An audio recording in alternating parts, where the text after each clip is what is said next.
Rumah ini, yang dulunya adalah istanaku, kini terasa seperti sangkar. Dindingnya yang megah, perabotannya yang mewah, bahkan senyum suamiku, semuanya terasa palsu. Aku tahu, ada sesuatu yang busuk di balik kebahagiaan semu ini. Sebuah rahasia yang tersembunyi di balik kekayaan. Aku harus berpura-pura jatuh, hanya untuk melihat siapa yang akan jatuh bersamaku. Namaku Arumi. Orang-orang mengenalku sebagai perempuan yang beruntung, hidup dalam dekapan kemewahan, dan memiliki suami sempurna seperti Danu. Butiku, Nusantara Cita, laris manis. Bisnis cateringku tak pernah sepi pesanan. Danu, suamiku, selalu menjadi pendukung terbesarku. Kami adalah pasangan ideal di mata semua orang, termasuk di mata Ibu Mira, mertuaku. Pagi itu, aroma bunga sedap malam dan melati memenuhi rumah kami. Hiasan-hiasan bernuansa Jawa kuno dipasang di setiap sudut, menyambut tamu-tamu penting yang datang untuk merayakan ulang tahun pernikahan kami yang kelima. Ibu Mira, dengan kebaya brokat mahalnya, tersenyum bangga di sampingku. Danu tak pernah lepas menggenggam tanganku. Semua terlihat begitu sempurna, seperti mimpi yang jadi kenyataan. Arumi, kamu memang menantu kesayangan ibu. Berkat kamu, kita semua hidup berkecukupan, ucap Ibu Mira seraya memelukku. Pujian itu terdengar tulus, namun entah mengapa, ada nada janggal yang membuat hatiku bergetar. Malam semakin larut. Tamu-tamu sudah pulang, menyisakan keheningan yang menyesakan. Danu terlihat lelah, ia melepas jasnya dan duduk di sofa sambil memijat pelipis. Acara hari ini sukses, sayang. Semua berkat kerja kerasmu, katanya sambil menatapku. Tatapan matanya hampa, tak seperti biasanya.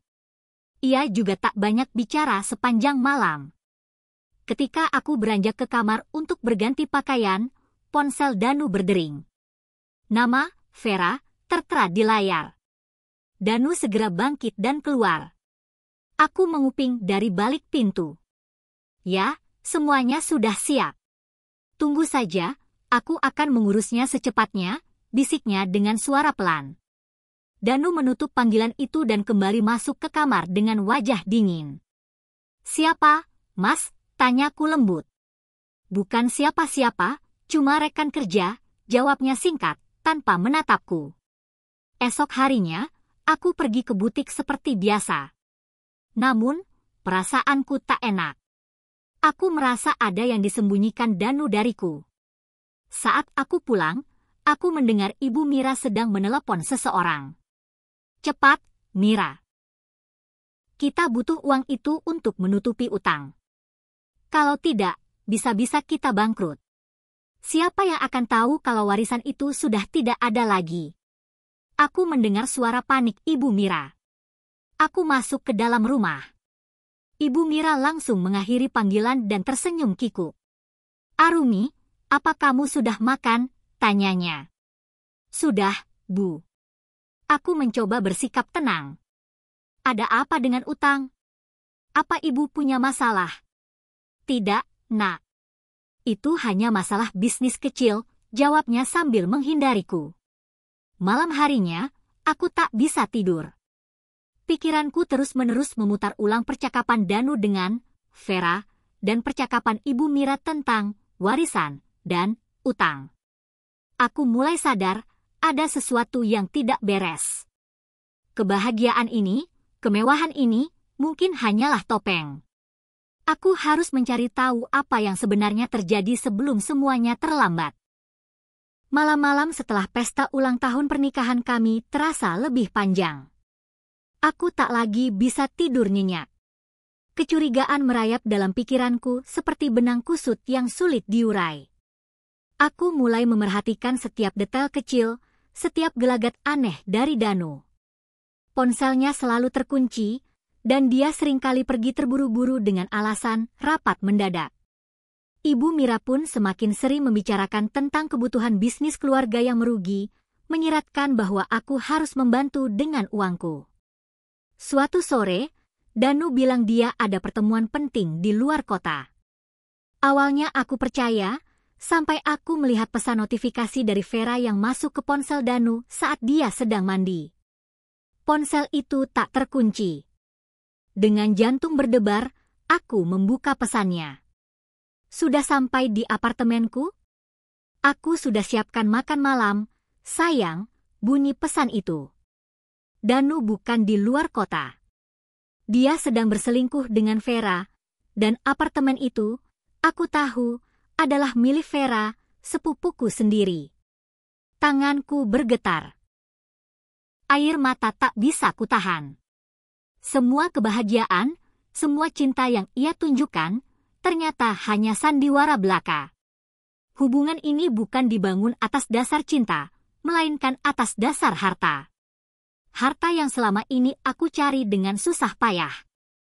Kebohongan ini menusukku lebih dalam daripada pisau manapun. Mereka, Danu dan Ibu Mira, sedang merencanakan sesuatu di belakangku.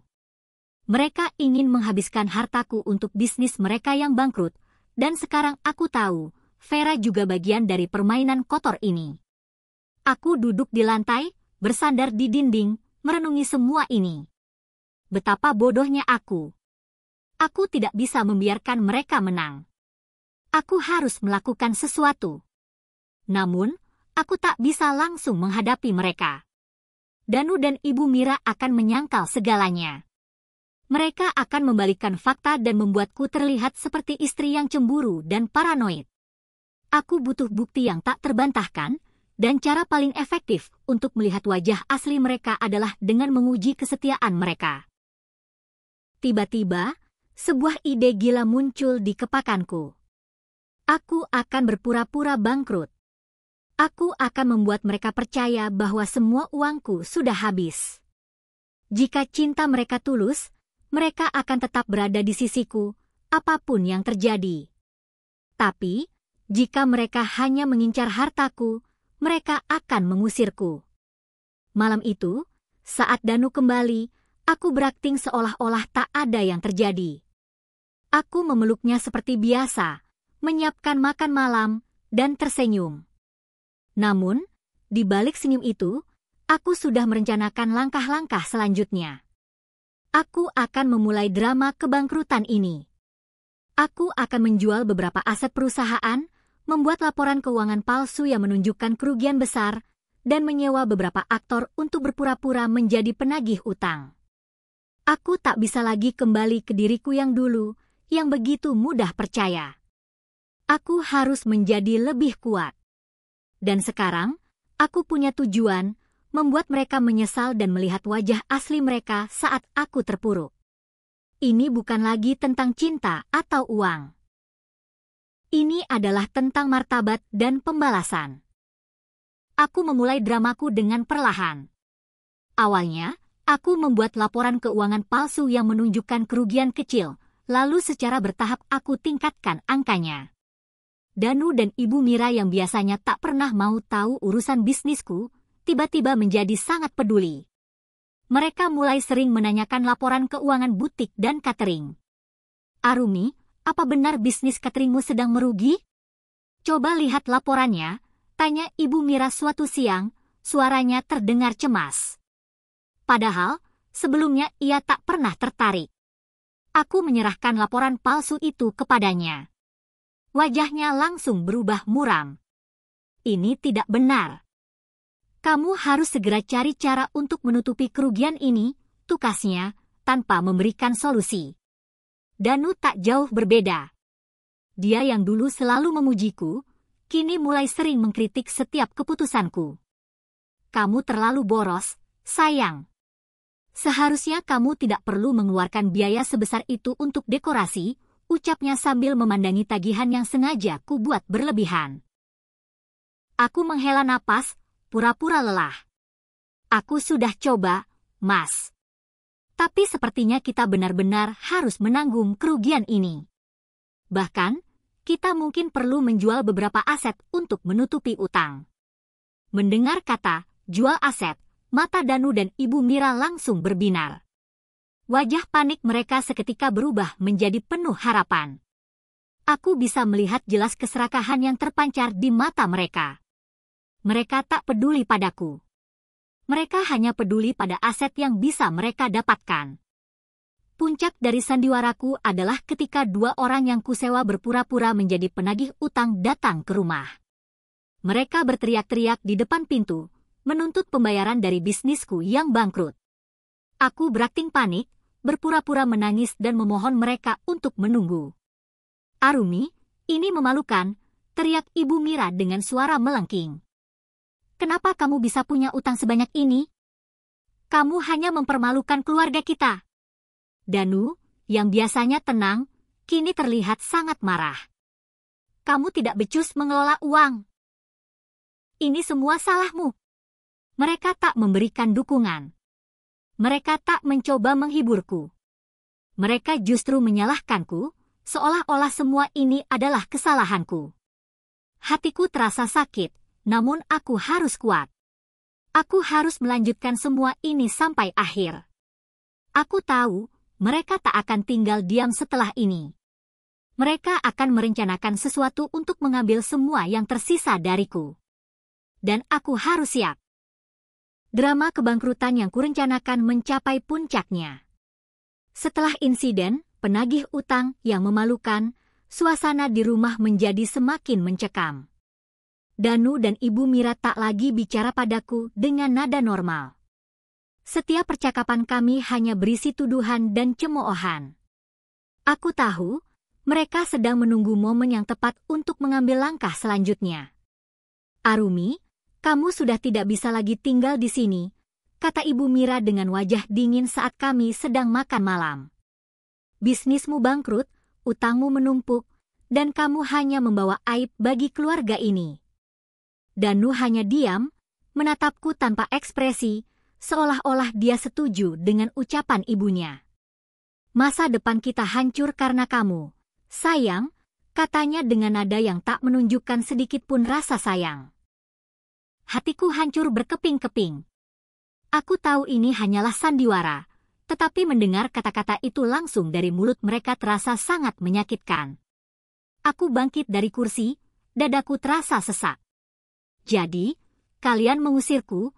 tanyaku dengan suara bergetar. "Lebih baik begitu," jawab Ibu Mira, tanpa menunjukkan penyesalan. "Kamu hanya beban di sini."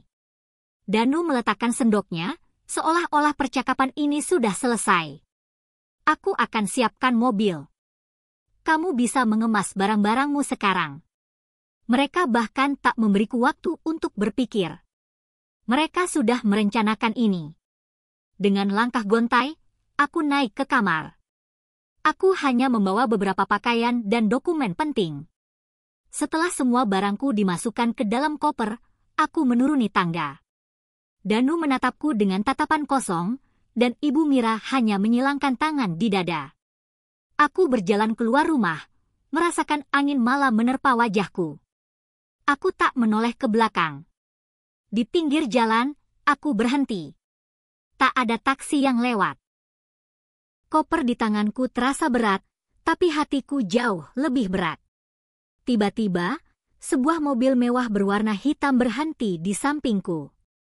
Jendelanya terbuka dan seorang wanita berambut pendek tersenyum padaku. "Arumi? Kamu Arumi, kan?" tanyanya. Aku mengangguk. Wajah itu familiar, namun aku butuh beberapa detik untuk mengingatnya. "Nala," panggilku tak percaya. Dia adalah Nala, sahabat lamaku di bangku kuliah. Dulu, dia selalu menjadi yang terkuat dan paling cerdas di antara kami. Setelah lulus, kami kehilangan kontak. Sekarang, dia terlihat begitu sukses dan percaya diri. "Masuklah. Kamu terlihat kacau," katanya sambil tersenyum. Aku masuk ke dalam mobilnya dan menceritakan semua yang terjadi. Aku menceritakan tentang pura-pura bangkrut, pengkhianatan Danu, dan kejamnya Ibu Mira. Aku menangis di hadapannya. Nala mendengarkan dengan seksama. "Tenanglah, Arumi," katanya sambil menepuk bahuku. "Kamu sudah di jalan yang benar. Mereka sudah menunjukkan wajah asli mereka. Sekarang, saatnya untuk membalas. Mata Nala berbinar, penuh tekad. Aku seorang pengacara, dan aku tahu persis apa yang harus kita lakukan. Aku menatap Nala, merasa setitik harapan muncul di dalam diriku. Di malam yang dingin itu, aku tahu aku tidak lagi sendirian. Pertemuan tak terduga ini adalah awal dari babak baru dalam hidupku, babak yang penuh dengan pembalasan dan kebangkitan. Di apartemen minimalis milik Nala, kami menghabiskan malam itu merencanakan segalanya. Dengan keahliannya sebagai pengacara, Nala menjelaskan langkah-langkah hukum yang bisa aku ambil. Aku memberitahunya semua tentang uang yang sengaja kusisihkan dan tentang utang fiktif yang sengaja kubuat untuk menjebak Danu dan Ibu Mira. Nala tersenyum penuh kemenangan. Ini sempurna, Arumi. Kamu sudah melakukan langkah yang tepat, katanya. Sekarang, mari kita mulai permainan kita. Dengan modal yang telah kusembunyikan, aku dan Nala memulai bisnis baru. Aku tak lagi menggunakan nama Nusantara Cita, melainkan Nusantara Kencana. Konsepnya sama, yaitu butik dan catering, tetapi kali ini dengan skala yang jauh lebih besar dan mewah.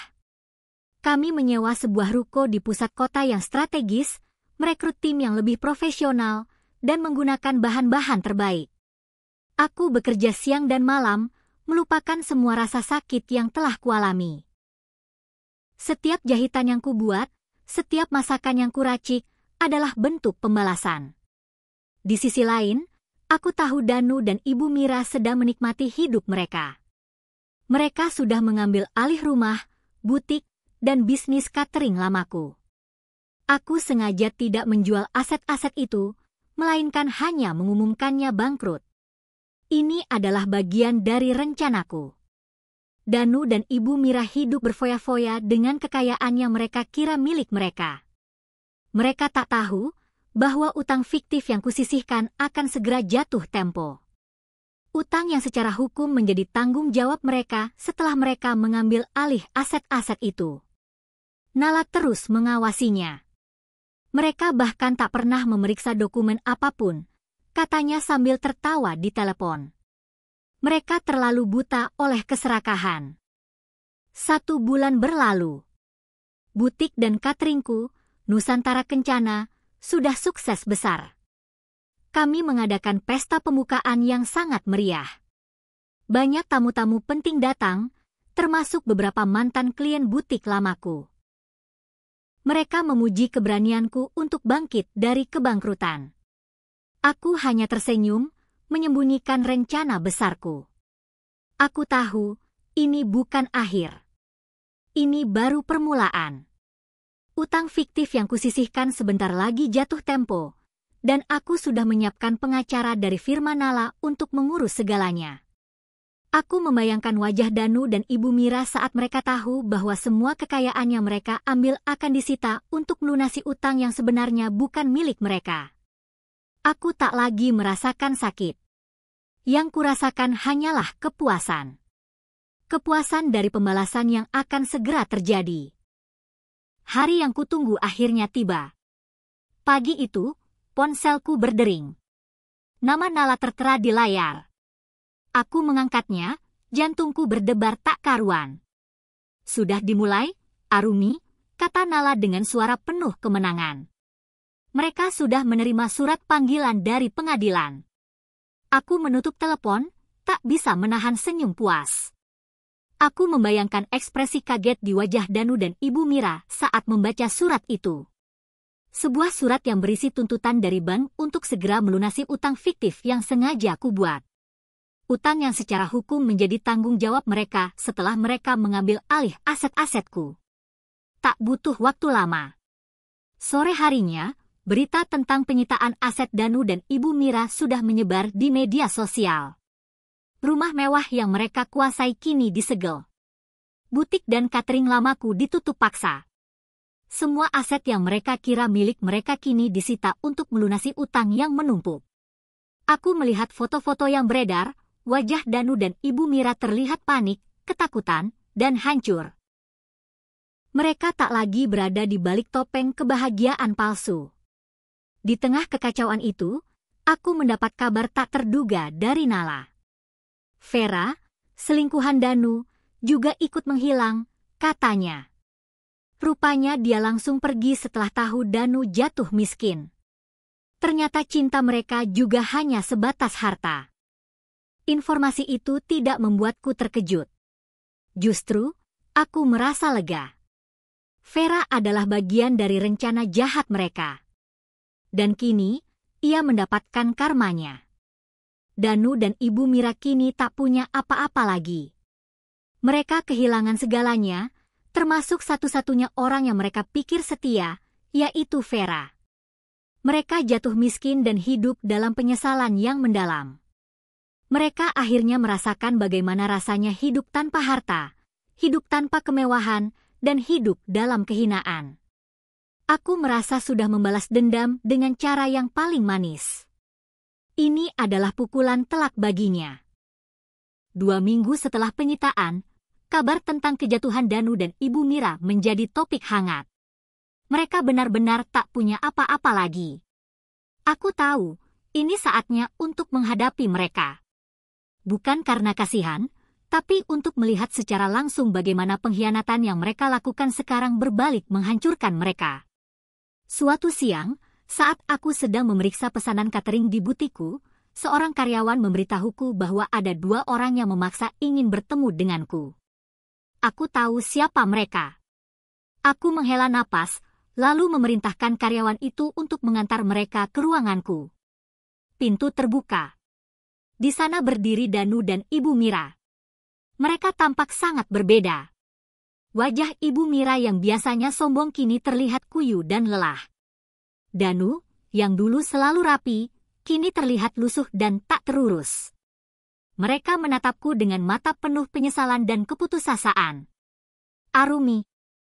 Panggil Danu, suaranya parau.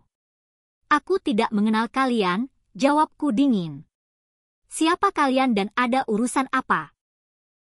Arumi, ini aku, Danu. Dan ini ibuku, katanya, air matanya mulai mengalir. Kami datang untuk meminta maaf. Kami tahu kami salah. Aku hanya tersenyum sinis. Maaf. Kalian mengusirku dari rumah, mengambil semua hartaku, dan sekarang kalian datang untuk meminta maaf. Ibu Mira langsung bersujud di kakiku. Ampuni ibu, nak. Kami tidak tahu kamu akan bangkit secepat ini. Kami menyesal. Di saat yang sama, Nala masuk ke ruangan. Dia menatap Danu dan Ibu Mira dengan tatapan tajam. Kalian tidak datang karena menyesal, kata Nala, suaranya tegas. Kalian datang karena kalian sudah tidak punya apa-apa lagi. Danu menatapku dengan mata berkaca-kaca. Kami benar-benar minta maaf. Kami tahu kami sudah berlaku jahat padamu. Aku mengambil sebuah dokumen dari laci mejaku. Kalian ingat dokumen ini? Tanyaku. Ini adalah dokumen yang kalian tanda tangani, yang menjadikan kalian secara hukum bertanggung jawab atas utang fiktifku. Utang yang sebenarnya tidak pernah ada. Aku sudah tahu semua rencana kalian sejak awal. Wajah mereka pucat pasi. Mereka akhirnya sadar bahwa aku sudah memanipulasi mereka dari awal. Aku tidak pernah bangkrut, dan semua yang terjadi hanyalah bagian dari rencana balas dendamku. Mereka tidak lagi bisa membohongiku. Mereka hancur karena keserakahan mereka sendiri. Danu dan Ibu Mira menatapku dengan tatapan kosong. Wajah mereka memucat saat Nala dan aku mengungkapkan semua rahasia yang selama ini kami simpan. Mereka akhirnya mengerti bahwa mereka tidak mengalahkan siapapun. Justru, mereka jatuh ke dalam perangkap yang kubuat sendiri. Semua kekuasaan, semua uang yang mereka kira bisa mereka dapatkan, kini hilang selamanya. Kami hanya ingin memohon maaf, kata Danu dengan suara bergetar. Bisakah kita memulai lagi? Aku sungguh mencintaimu, Arumi. Aku tersenyum kecut. Kau mencintaiku? Kau bahkan tidak tahu siapa aku sebenarnya. Cinta yang kau miliki hanya sebatas uangku, Mas. Dan sekarang, kau tidak akan mendapatkannya lagi. Tiba-tiba, pintu ruanganku terbuka dan Vera masuk. Danu dan Ibu Mira menatapnya terkejut. Vera, kau kemana saja? Kau meninggalkan kami saat kami membutuhkanmu, teriak Ibu Mira. Vera hanya tersenyum tipis, lalu berjalan mendekatiku. Ia memelukku erat. Aku sudah selesai dengan tugasku, Arumi. Danu dan Ibu Mira menatapku dan Vera dengan kebingungan. Aku menatap mereka, lalu perlahan menjelaskan. Vera adalah mata-mata yang kubayar. Aku sudah tahu rencana busuk kalian sejak awal. Dia yang memberitahuku semua tentang utang-utang kalian, tentang niat kalian untuk mengambil alih bisnisku, bahkan tentang rencana kalian untuk mengusirku. Wajah Danu dan Ibu Mira berubah menjadi hancur. Mereka tidak lagi bisa membohongiku. Mereka hancur karena keserakahan mereka sendiri. Nala yang sudah menyiapkan semua dokumen, menyerahkan sebuah amplop kepada Danu. Ini sebagian aset yang berhasil kami selamatkan. Ini adalah uang yang bisa kalian gunakan untuk memulai hidup baru. Kami mengembalikan ini bukan karena kami kasihan, melainkan karena kami ingin kalian belajar dari kesalahan kalian. Aku berdiri tegak di depan mereka. Kebahagiaan sejati tidak bisa dibeli dengan uang, Bu. Danu, kau mengorbankan cinta sejati hanya demi harta. Sekarang kalian tahu, semua itu tidak ada gunanya. Danu dan Ibu Mira akhirnya pergi, berjalan keluar dari ruanganku dengan kepala tertunduk. Aku melihat mereka melangkah jauh, dan aku tahu, babak ini sudah selesai. Aku tidak lagi merasakan dendam. Yang kurasakan hanyalah kedamaian. Aku sudah mendapatkan kembali harga diriku, dan aku sudah memenangkan pertempuran ini dengan cara yang paling manis. Aku menatap Nala dan tersenyum, siap untuk memulai lembaran baru dalam hidupku.